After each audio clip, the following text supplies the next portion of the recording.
développement sur nos corridors parce que même en termes de simple circulation, il ne vous est pas facile de circuler d'abord dans la sous-région.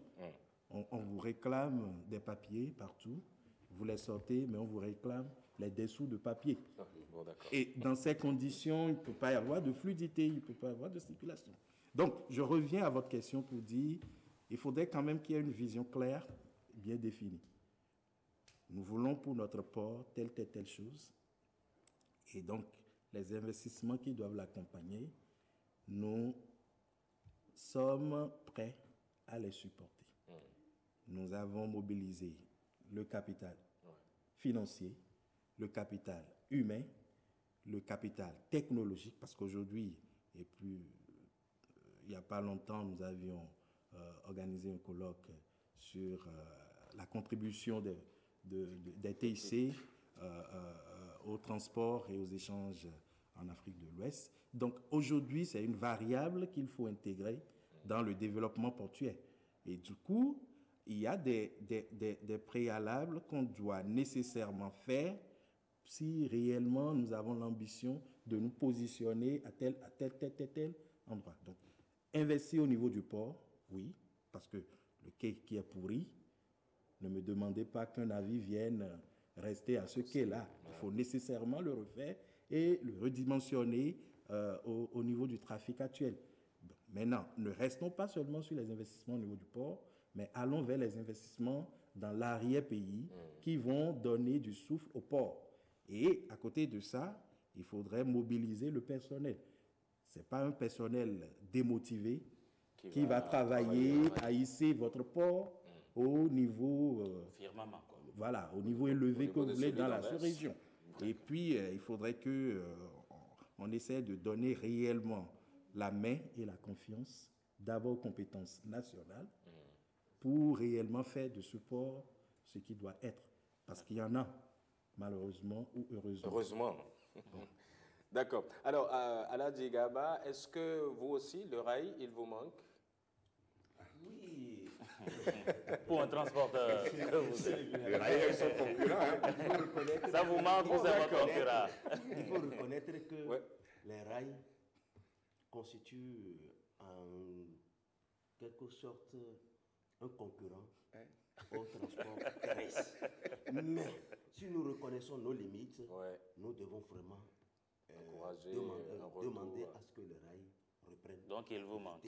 Parce que, non, pas forcément. Parce que, moi, nous reconnaissons, il y a quelques années passées, moi j'étais au Niger en ce moment, c'était les camions qui amenaient de la cigarette vers le Niger. À un moment donné, on a amené des cargos et qui ont commencé par transporter d'ici vers le Niger. Et mais les transporteurs ont dit, mais ça c'est notre manger que vous voulez faire là.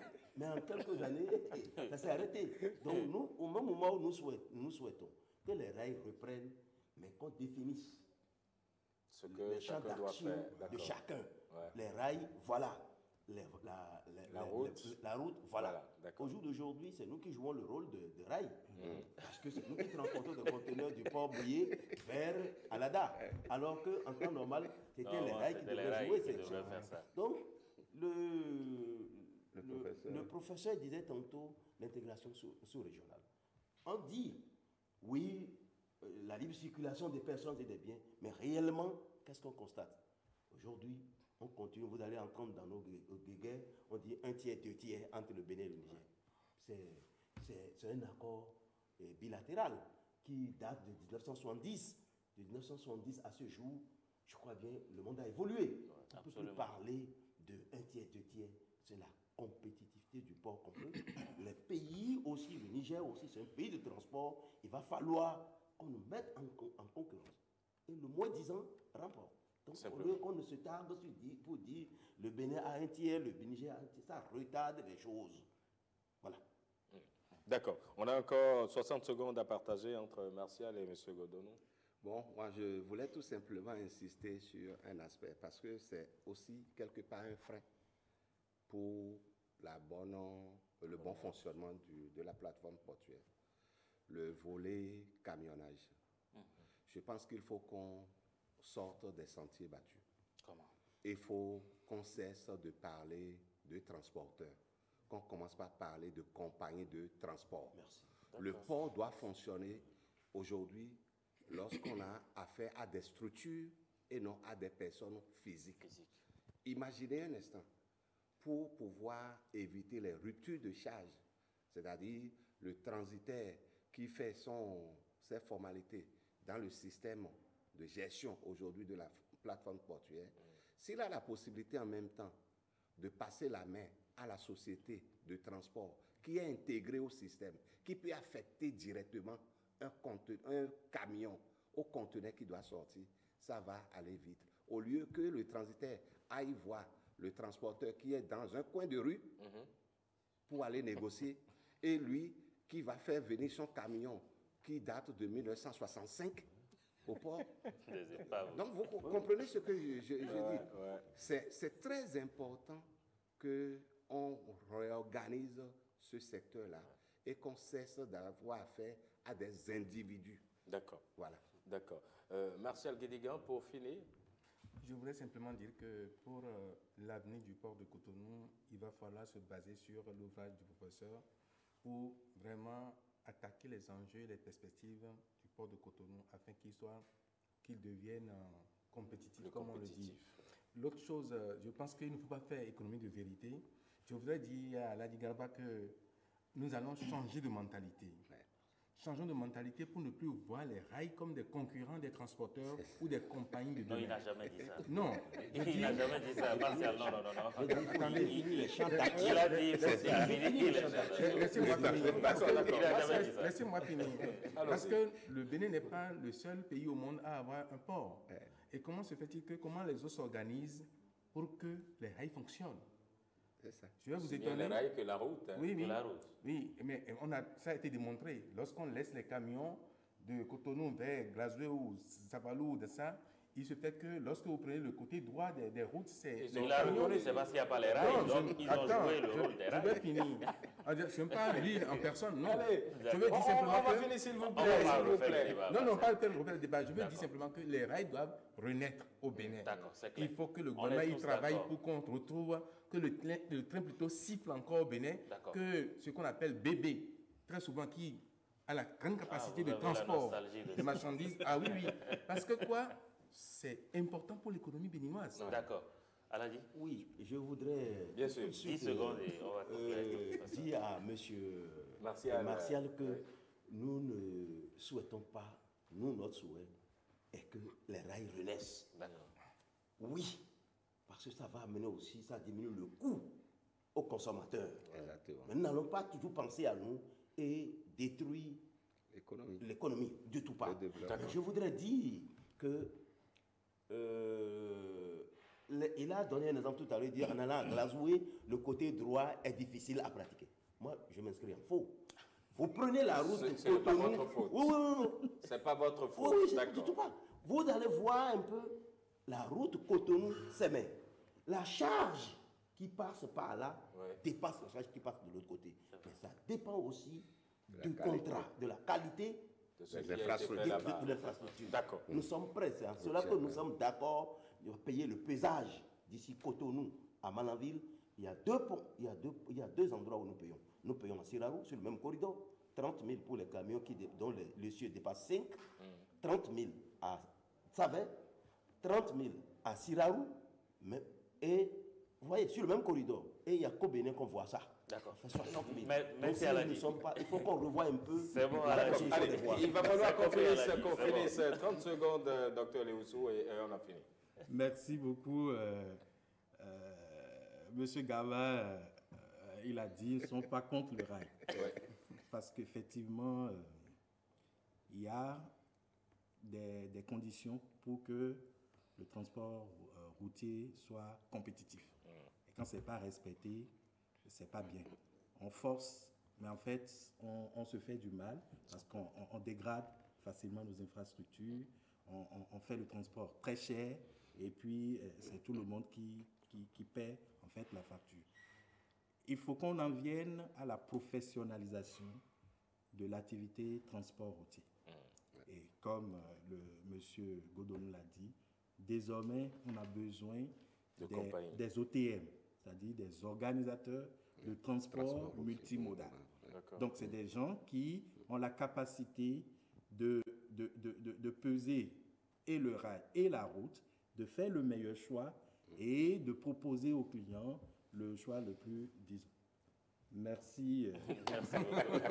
Merci beaucoup, Dr Messan Léossou, d'être venu sur le plateau. Vous êtes enseignant à l'université d'Abomey-Calavi et vous avez coécrit Moderniser les ports ouest-africains, enjeux et perspectives avec le professeur Benjamin Steck.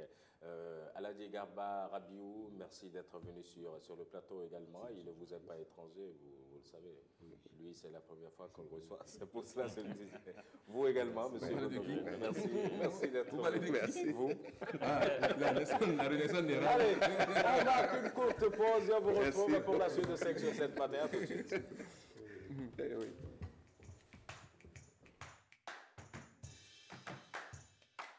Le ministre de l'Intérieur et de la Sécurité publique communique pour des raisons techniques liées à l'incapacité des services de l'Agence nationale des transports terrestres en charge de la délivrance des plaques d'immatriculation. Plusieurs demandeurs ne pourront pas entrer en possession des plaques de leur véhicule à 2 ou 3 roues avant le samedi 1er décembre 2018, date précédemment annoncée pour le démarrage de la phase de contrôle par la police. En vue de remédier à cette situation préjudiciable aux usagers, les services de l'Agence nationale des transports terrestres sont actuellement à pied d'œuvre pour donner satisfaction à tous ceux dont les demandes de plaques sont en instance à leur niveau. En conséquence, un communiqué radiodiffusé et télévisé indiquera la prochaine date de démarrage de la phase de contrôle. De même, les propriétaires des motos non encore immatriculées sont une fois encore invités à se rapprocher des services compétents de l'Agence nationale des transports terrestres pour les formalités requises. Les responsables des forces de sécurité publique sont invités, chacun en ce qui le concerne, à prendre les dispositions nécessaires au strict respect du présent communiqué. C'est un communiqué signé de Saka Lafia, Monsieur le ministre.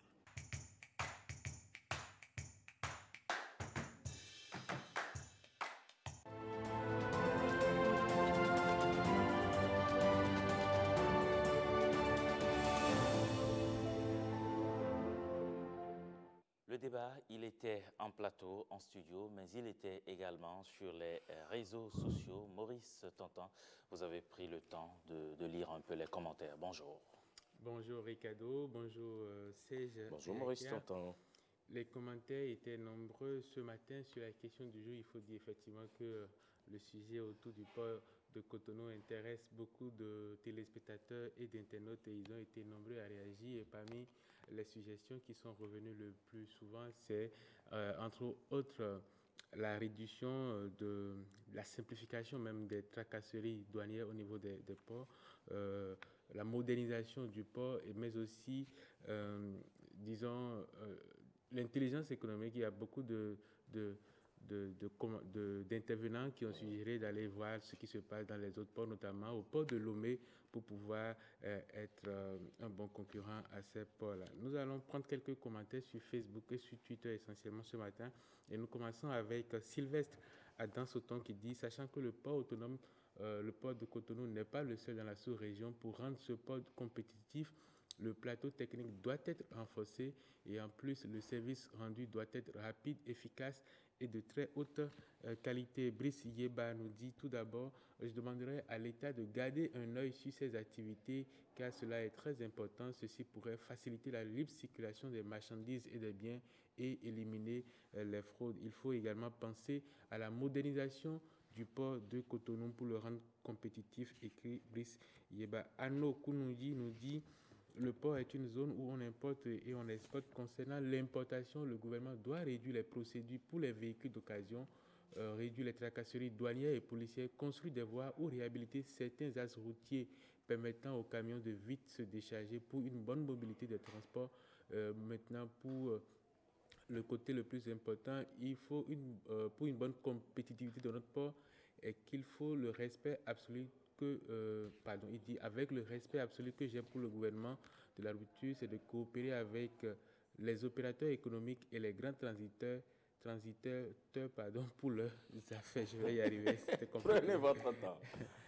On reste toujours sur Facebook pour prendre d'autres avis et commentaires. Jean Zounon écrit « Le port de Cotonou, dans sa condition actuelle, ne progressera jamais. Il faut que l'État essaie de permettre à d'autres sociétés de conciliation et de manutention de concurrencer la Sobemap, qui est une société de l'État. Ainsi, le port pourra avancer et acquérir de nouveaux clients avec les privés. » Boniface Zangbossi nous dit « Pour rendre le port compétitif, il faut instituer des procédures avantageuses aux investisseurs comparativement aux autres ports de la sous-région.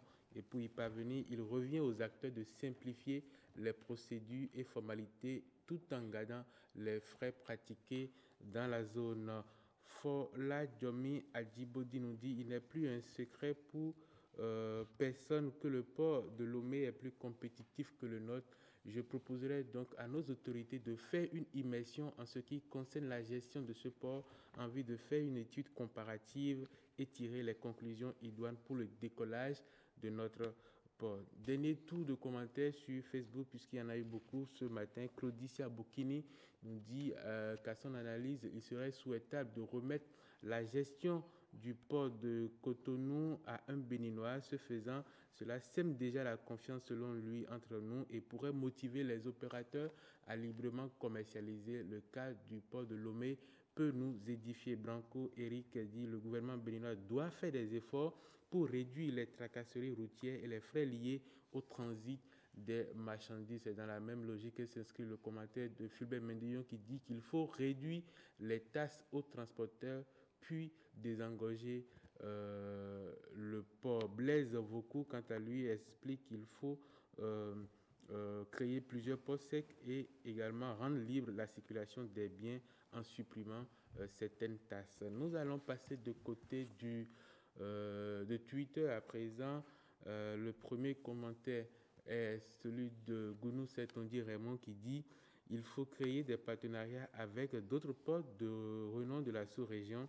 Ces partenariats sont très importants selon lui pour notre port car ils permettront de s'ouvrir au monde et serviront non seulement à rentabiliser mais aussi à faire accroître notre économie. » Et nous allons terminer avec Daniel Dassi qui dit pour rendre le port de Cotonou compétitif, il faut le redynamiser en renforçant ses équipements et directions techniques.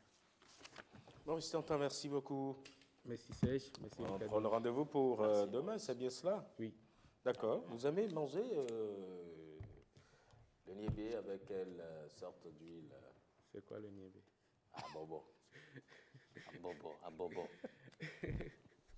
Attends, bobo. Bon. Huile rouge. Huile de palme. Ami bobo. Allez, c'est justement ce que nous vous offrons aujourd'hui dans nos assiettes de l'huile rouge, comme on dit chez nous, l'huile de palme. Et c'est bien sûr avec Angela, on va en apprendre davantage, surtout en ce qui concerne ses valeurs nutritionnelles. C'est tout de suite.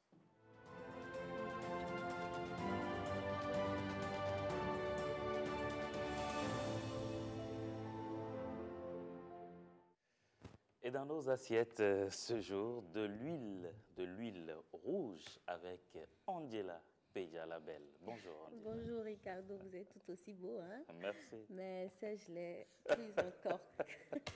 Bonjour. Avec son sourire. Bonjour. Ça va? Ça va bien, merci. Allez, bienvenue. Il faut que le DG vous donne une demande d'explication. DG Jrondolo, donnez-le une demande d'explication. Ah bon? Pour avoir bien fait le job. Bon, d'accord, on acceptera. Alors, mesdames, messieurs, vous le savez, c'est un plaisir renouvelé d'être avec vous. Bonjour. Comme vous l'aviez constaté déjà, Priska Deou Bachabi ne sera pas avec nous aujourd'hui, mais de toutes les façons, on lui dit un grand bonjour puisque le soir, elle va passer son temps à nous regarder comme elle le fait d'habitude. Bonjour donc à Priska Deou Bachabi qui a appelé sur d'autres fronts. Alors, Serge et Ricardo le disaient déjà, nous allons parler de l'huile rouge, c'est ça que nous mettons dans vos assiettes ce matin, mais tout simplement, on ne dira pas que vous allez consommer rien que l'huile rouge. On va peut-être mettre ça sur le niébé, comme le disait tout à l'heure Serge. Donc, la matière grasse communément appelée huile rouge est une huile extraite en réalité du fruit du palmier. On l'extrait généralement de la noix et aussi de la pulpe du palmier. Donc, c'est une huile fréquemment utilisée dans l'agroalimentaire à cause de ses propriétés de stabilité et d'adaptation. Parfois, on va dire que cette huile, elle va être très, très raffinée pour donner une huile beaucoup plus claire dont la couleur donc, va virer vers du jaune orangé. Et cette huile de palme raffinée, certains vont l'appeler encore par abus de langage zomi. Pas zomi, huile d'arachide. Alors qu'elle est différente en réalité de la vraie huile d'arachide qui est de chez nous. Voilà. Et finalement, quand même, à cause de cette manière de rendre plus raffinée l'huile de palme rouge, on parlera de l'huile, disons, au lieu de parler d'huile rouge, on parlera de l'huile de palme rouge. Parce que parfois, ce n'est pas rouge. Ça devient, ça vire au jaune orangé. Parce qu'on l'a raffiné un peu plus. D'accord. Donc, tout simplement, quand on veut désigner l'huile rouge, c'est tout ce que je voulais dire. On l'appelle communément huile rouge.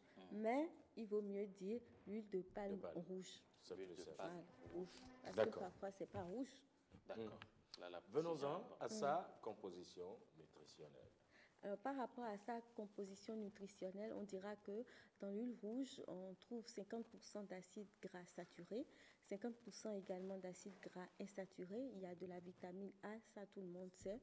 Et puis, il y a également de la vitamine E. Et comme dans toutes les huiles végétales, on dira que la transformation, une fois que vous avez consommé cette huile végétale, il n'y aura pas de mauvais cholestérol dans votre organisme. D'accord. Voilà. Vous avez entendu. Oui, très bien. Bien compris. Alors, quels sont ces atouts ou ces bienfaits? D'accord. Justement parce que tout à l'heure, je vous disais qu'il y a 50% d'acides gras saturés et 50% d'acides gras insaturés. Donc, on va dire que ces bienfaits, en réalité, tiennent de sa composition nutritionnelle. Et par rapport aux acides gras insaturés, ils sont en réalité bénéfiques à l'organisme parce qu'ils vont aider l'organisme à se débarrasser du mauvais cholestérol, donc du cholestérol dont l'augmentation du taux dans le sang entraîne les maladies cardiovasculaires. Et par rapport à ça, on dira que l'huile de palme rouge est une huile qui est bien pour la lutte contre les maladies cardiovasculaires. À cause de sa composition en acides aminés insaturés. D'accord. Et la vitamine A, j'ai dit qu'elle contenait également de la vitamine A, ça tout le monde le sait. La vitamine A va aider à améliorer la vision, surtout pour les personnes qui ont des troubles de vision crépusculaire. Vous savez, il y a des personnes qui, dans la tombée de la nuit, lorsque le soleil est couché, elles n'arrivent plus à voir correctement, elles voient flou. Donc ces personnes-là, la vitamine A contenue dans l'huile rouge, l'huile de palme rouge, va les aider à voir mieux. Et c'est une vitamine également qui va augmenter l'immunité de l'organisme parce que ça agit comme un antioxydant. Idem donc pour la vitamine E aussi, mais en plus, elle va aider à lutter contre les maladies cardiovasculaires. Donc voilà un peu ce qu'il peut y avoir comme atout, comme bénéfice dans la consommation de l'huile de palme rouge. Oui. Et ça dit qu'il n'y a que de bénéfices? Non, justement, je vous ai dit que dans l'huile rouge, l'huile de palme rouge, donc il y a également 50% d'acides gras insaturés. Et c'est ça le réel problème. On va dire que ces inconvénients tiennent plutôt de ces 50% d'acides gras saturés. D'accord. Quand c'est insaturé, ça permet, ça fait du bien. Ça fait du bien. Quand c'est saturé, c'est pas bien. Donc, ces acides gras saturés dans un environnement favorable va entraîner l'augmentation du taux de cholestérol dans le sang. Et lorsque le taux de cholestérol est élevé dans le sang, vous savez, bonjour les maladies cardiovasculaires.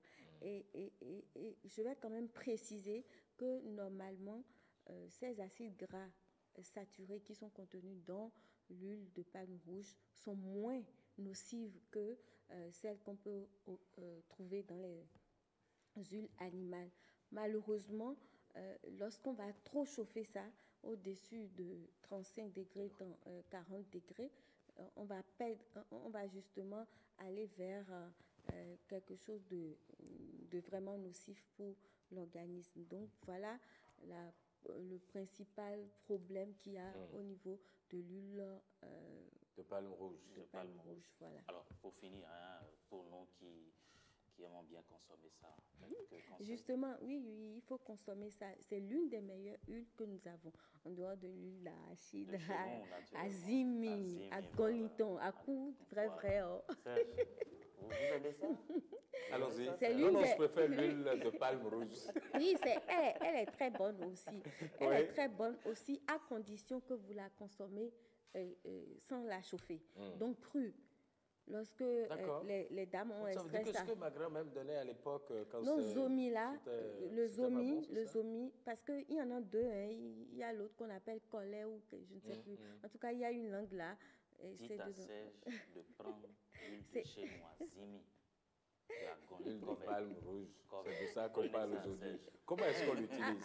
Donc vous dites de ne pas chauffer ça. Oui. Par exemple, quand vous prenez le zomi, c'est inutile de la chauffer. De la chauffer, d'accord.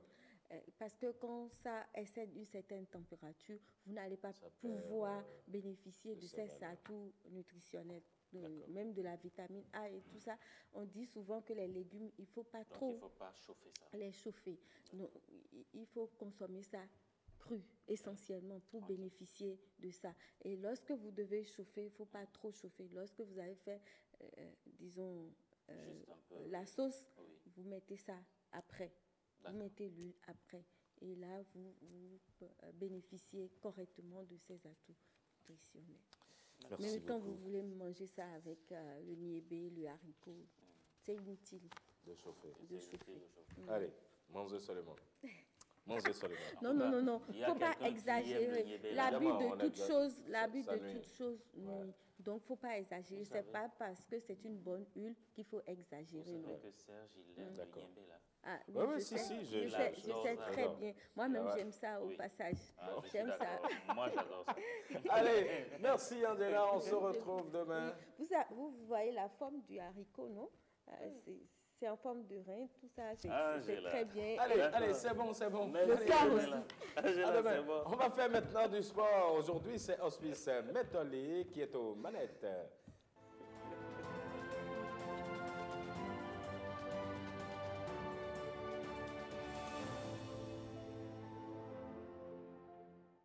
Hospice Métoli, bonjour. Et bonjour Serge. Il y a cette chanson qu'il ne vous a pas chantée. À propos du niébé. Il faut chanter ça. Agberego. Amana ikwe. Agbero galigo. Amana ikwe. Boboka wiko. Galia fatono. Etamine jibotanga mate. Allez, exclusivement du football féminin aujourd'hui avec la Champions League chez les dames. Je sais que vous avez envie de parler du Paris Saint-Germain, de Dortmund, mais on parlera des dames parce que je suis devenu enfant du foot féminin, sérieusement, parce qu'avec ce qu'on a vu avec la CAN des dames en Afrique, je pense que l'écart se réduit entre le foot masculin et le foot féminin. On va démarrer par les quarts de finale de la Champions League chez les dames.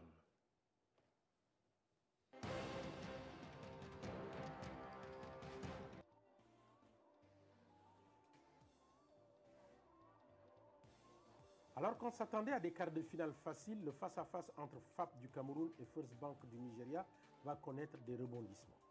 Un match qui a connu son dénouement à la dernière minute, un premier quart-temps à l'avantage de First Bank avec un point d'avance, 15-16. En deuxième période, cette fois-ci, c'est FAP qui prend l'avantage d'un point, 17-16. Le troisième quart-temps permet au club nigérian de prendre l'avantage de 5 points, 15-20. Et la dernière balle pour les Camerounaises aurait pu leur permettre de l'emporter. Mais Green, sans doute prise par la pression, rate. First Bank l'emporte de 3 points, 66 à 62.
sommes de retour.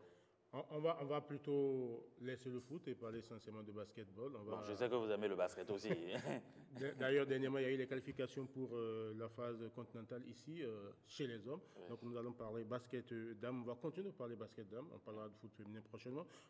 Avec les demi-finales de la Ligue africaine des dames de basketball.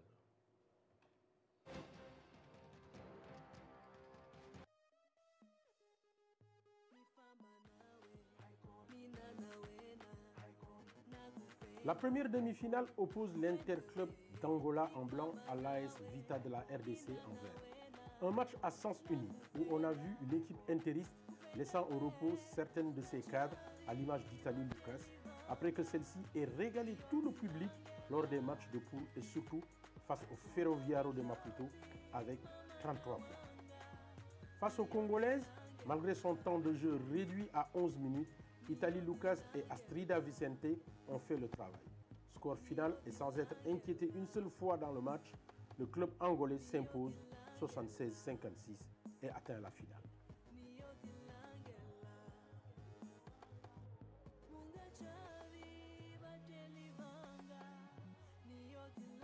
La deuxième demi-finale oppose First Bank du Nigeria en blanc au club organisateur le Ferroviario de Maputo en vert.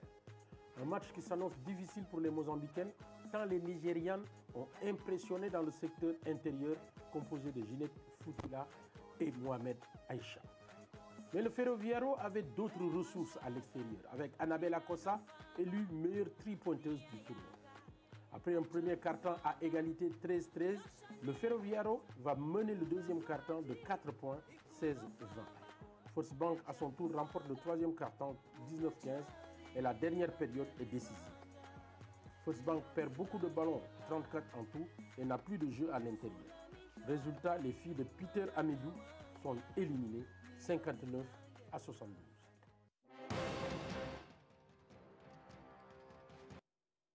On finit par la finale dans toujours le basketball féminin. On va suivre la finale à présent.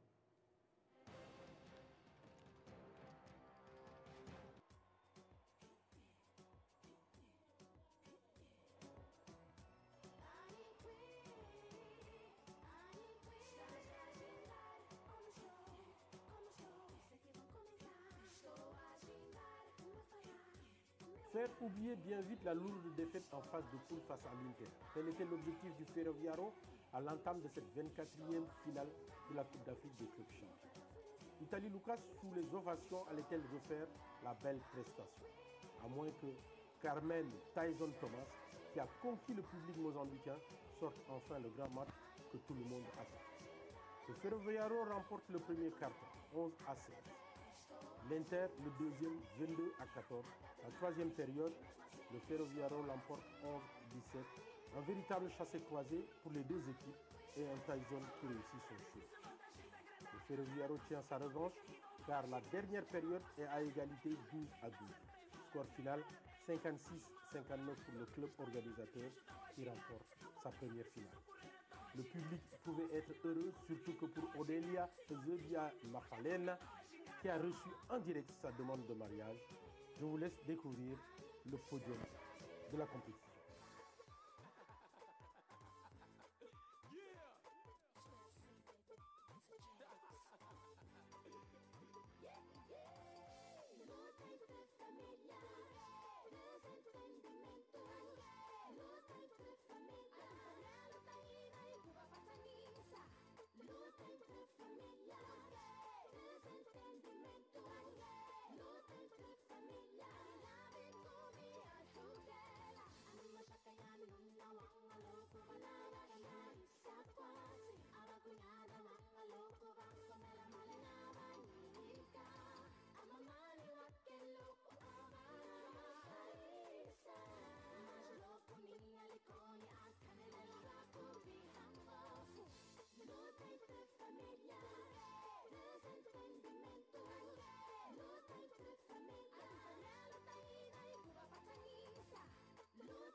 Serge. Ouais. C'est beau hein, ce qui s'est passé en direct là. Oui, mais ça fait marrer un peu. Bon. Je suis béninois, je suis africain. On n'est pas habitué à ça. Ce serait bien mieux que vous le fassiez en direct aussi avec oui, on le fera, mais pas besoin de caméra. Allez, chez nous, on fait connaissance, on fait petite dot, on fait grosse dot, on fait...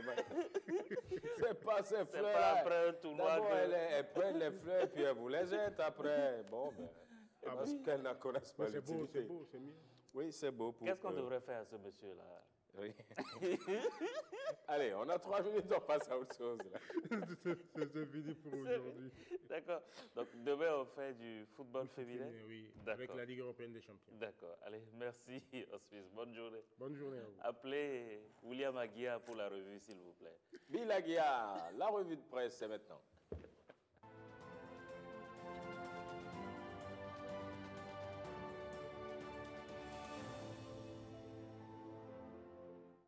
William Aguiar, bonjour. Bonjour Ricardo, bonjour Serge. Bonjour. Allez, on démarre cette revue de presse avec les échos du Palais des gouverneurs, le Parlement. Dernière ligne droite, vous nous dites, avant le vote de la loi des finances, exercice 2019, et le ministre des Finances répond aux préoccupations des députés. Oui, il était hier devant la commission budgétaire écrit Fraternité. Romuald Ouaddaï a apporté à la commission que dirige Raphaël Akotayon des précisions aux préoccupations des députés dans les moindres détails. Élus de la majorité comme de l'opposition présents aux travaux ont été rassurés par l'agentier national, écrit le rédacteur de l'article, qui ajoute qu'au regard de l'ambiance qui a prévalu au cours des travaux, le budget devrait être voté sans difficulté. Le projet de loi de finances 2019, rappelle mon confrère, s'équilibre en ressources et en charges à la somme de 1 877 milliards 543 millions de francs CFA. Et puis on parle toujours finance, William Aguiar, et vous nous dites que le Fonds monétaire international, le FMI, appuie le Bénin avec plusieurs milliards de francs CFA. 20 milliards selon le quotidien La Priorité et 22 selon le quotidien Le Potentiel, si les deux canaux ne s'accordent pas sur le montant exact de cet appui du Fonds monétaire international. On relève tout de même que le FMI a fait ce geste en raison de la soutenabilité de l'économie et une lisibilité du cadre macroéconomique du Bénin. En thème clair, le potentiel écrit que c'est le fruit des réformes engagées par le gouvernement. Entre autres réformes, le journal cite le reprofilage de la dette au Bénin. Cette politique, selon le potentiel, a permis d'éponger la dette lourde de l'État qui était de nature à ralentir la croissance économique. Le financement du FMI, qui entre dans le cadre de la facilité élargie de crédit FEC, avait déjà été accordé au Bénin en 2017, précise La Priorité. Et la bonne nouvelle, ajoute le journal, c'est que la performance du Bénin dans le cadre du programme appuyé par la FEC reste très solide. De surcroît, la position budgétaire du Bénin s'est améliorée significativement, principalement en raison de la maîtrise des dépenses, ce qui fait dire au quotidien 109 que cet appui financier du FMI au Bénin est encore une prime à la bonne gestion financière du Bénin sous la rupture. Et puis, pour finir, William Aguiar, propagande à l'effigie du chef de l'État dans la ville de Cotonou, le président Patrice Talon, contre le culte de la personnalité. Oui, à en croire le communiqué rendu public par la présidence de la République, écrit l'événement précis. La présidence condamne l'acte et somme les acteurs de retirer toutes les affiches précises. Le journal qui publie le communiqué de la présidence de la République, Patrice Talon, contre le culte de la personnalité, écrit l'autre quotidien qui ajoute que la présidence reprouve le populisme. La priorité, pour sa part, écrit que Talon, toujours opposé au culte du moi. Et d'ailleurs, il exige le retrait de ces posters géants à son effigie au niveau des grands carrefours de Cotonou. On va rapidement finir cette revue de presse avec cette information plutôt inédite. Les étudiants de Kandi en grève depuis lundi, peut-on lire à la DER du quotidien Le Potentiel. Ces conducteurs en mouvement exigent la diminution de la taxe annuelle qui est passée de 2 000 à 4 000 francs. La grève dure depuis 48 heures et paralyse la mobilité des populations. Mais pour le maire Aléo Temolemoko, rapporte le journal, cette grève des étudiants de la commune de Kandi contre la hausse des taxes annuelles ne s'explique pas, car justifie l'autorité. C'est la commune de Kandi qui pratique le taux le plus bas dans le département de l'Alibori. Reste à savoir s'il va réussir à convaincre les maillots jaunes de sa commune, se demande mon confrère. Eh oui. Je me demandais s'il s'habillait en jaune aussi là-bas. Donc finalement, il s'habille en jaune aussi. Je crois pas. Je ne sais pas si ça va changer. Je crois pas. Parce qu'il faut que ça prenne une autre couleur. Hein. Forcément. Bon, d'accord. On aura compris de toutes les façons. Mais s'ils sont en grève, c'est qu'il y a forcément quelque chose qui ne va pas. Ils avaient l'habitude de payer 2 000. Les gars, ils ne veulent pas payer plus, c'est normal. 4 000. Ça, c'est du simple au double. Ouais, c'est une haute vertigineuse quand même. Mais le maire se justifie tout de même. C'est la commune qui pratique le taux le moins élevé dans la ville. Mais les gars, ils sont en grève maintenant. Okay. Il faudra qu'ils diminuent, quoi. Oui, on va demander à Colombe, à Madi et Wenceslas à Waïmon qui sont là-bas. À Waïmon, pardon, qui sont de l'autre côté actuellement. De vérifier un peu l'information. D'accord. La grève des médias. C'est un bon sujet, à quoi ça ressemble, on va le savoir. D'accord. Bill, merci beaucoup. Merci. On vous retrouve la semaine prochaine. C'est bien cela? Merci. Parce que demain, c'est jeudi, et jeudi, c'est Ilvaïus Balogun qui s'occupe de la rue. Vous êtes tout heureux quand on est mercredi. Vous le savez. Ouais, comme vous êtes heureux quand on arrive à vendredi. Oui, ça, je l'avoue. C'est tout à fait normal. Allez, 5 sur 7 matin, c'est terminé pour le compte de ce mercredi 12 décembre 2018. C'était le 563e. On se retrouve demain au 564e. Prenez soin de vous. À demain, 5 sur 7.